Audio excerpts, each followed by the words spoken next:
शांति। Good morning. आज हम बाबा के 30 तारीख के महावाक्य सुनेंगे, जिसमें बाबा ने सारे कल्प के अंदर सबसे श्रेष्ठ युग, सर्वोत्तम संगम युग है। संगम क्यों सर्वोत्तम है? तो बाबा ने कहा कि बाप आकर के सभी आत्माओं को सतो प्रधान बनाते हैं, और सतो प्रधान बनाने की जो विधि है, विधि क्या है? हम कैसे सतो प्रधान बनेंगे? बाप की याद से।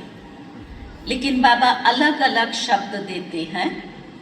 तो आज बाबा ने कहा, याद की स्क्रीन से तुम सतो प्रधान बनेंगे।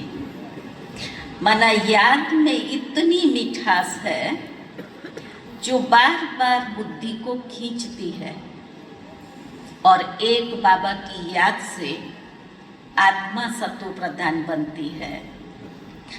दूसरी बात, जब हम बाबा के महावाक्य सुनते हैं तो बाबा से अलग अलग फीलिंग आती है। कभी बाबा टीचर के रूप में पढ़ाते हैं, कभी सद्गुरु की रीति से। आज विशेष बाबा से हमें बाप की पालना का, प्यार का अनुभव बाबा करा रहे हैं। जैसे लौकिक में बाप बैठकर बच्चों को समझाते हैं, ऐसे आज महसूस होता है कि बाबा बड़े प्यार से मीठे मीठे बच्चों, लाडले बच्चों, ऐसे प्यार से समझा रहे हैं। बाबा ने कहा कि सारी दुनिया के अंदर कोई भी मनुष्य मात्र नहीं जो सर्व को सुख शांति दे सके और दुख से लिबरेट कर सके। ये एक ही बाप है जो सुख और शांति का दाता है। इसीलिए बाबा ने कहा कि दुख के समय सारी दुनिया के मनुष्य मात्र भगवान को याद करते हैं। और तीसरा, बाबा ने सन्मुख मुरली सुनने में बच्चों को मजा आता है।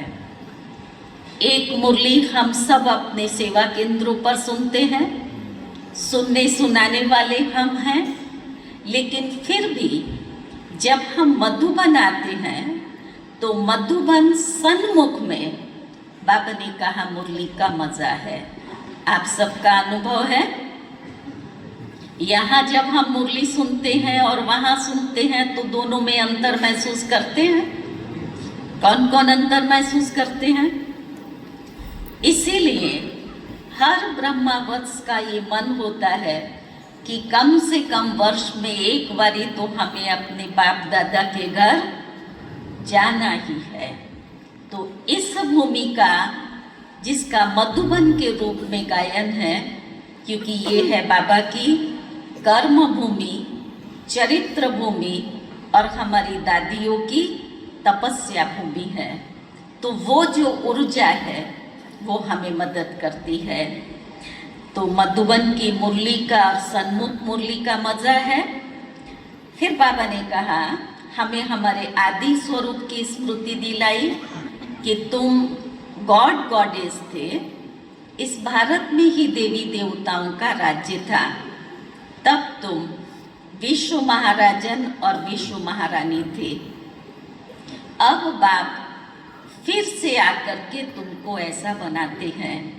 वो दुनिया नई थी, अभी पुरानी है। तो बाबा ने कहा, उनके 4 रह गए हैं, तो अभी तुम आए हो बाप के पास वर्षा लेने। और बाबा ने रहस्य ये बताया कि बाप तुम्हारे में राज्य करने के संस्कार भर रहे हैं।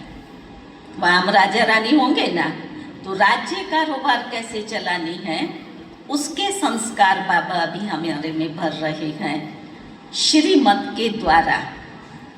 और ऐसे हम श्रीमत से श्रेष्ठ बन जाते हैं, जो बाबा ने कहा वहाँ पर तुम्हें किसी से भी राय लेने की दरकार नहीं रहती। राय कब लेते हैं? राय कब लेते हैं? तो बाबा ने कहा जब समझ कम होती है तब फिर दूसरों से राय लेते हैं। तो वहाँ पर किसी से भी राय लेने की दरकार नहीं रहती। नेक्स्ट बाबा ने बताया योग, जैसे सैक्रीन कहा, वैसे योग एक अग्नि है, जिस अग्नि से आत्मा स्वच्छ सतो प्रधान बनती है। तो बाबा ने कहा कि योग अग्नि का नाम सुनने से उन्होंने फिर शास्त्रों में लिख दिया कि सीता अग्नि से पास हुई। तो अग्नि में नहीं, लेकिन ये योग अग्नि की बात है। ऐसे कई अन्य रहस्य भी आज बाबा ने हम सब के सामने तो आज की हम मुरली सब सुनेंगे। बाबा के सन्मुख बैठे हैं और बड़े प्यार से बाबा हमें पढ़ा रहे हैं, और मैं बाबा का लाडला बच्चा बाप से पढ़ रहा हूँ। तो सुनते हैं आज के बाबा के मधुर महावाक्य। मुरली का सार है, मीठे बच्चे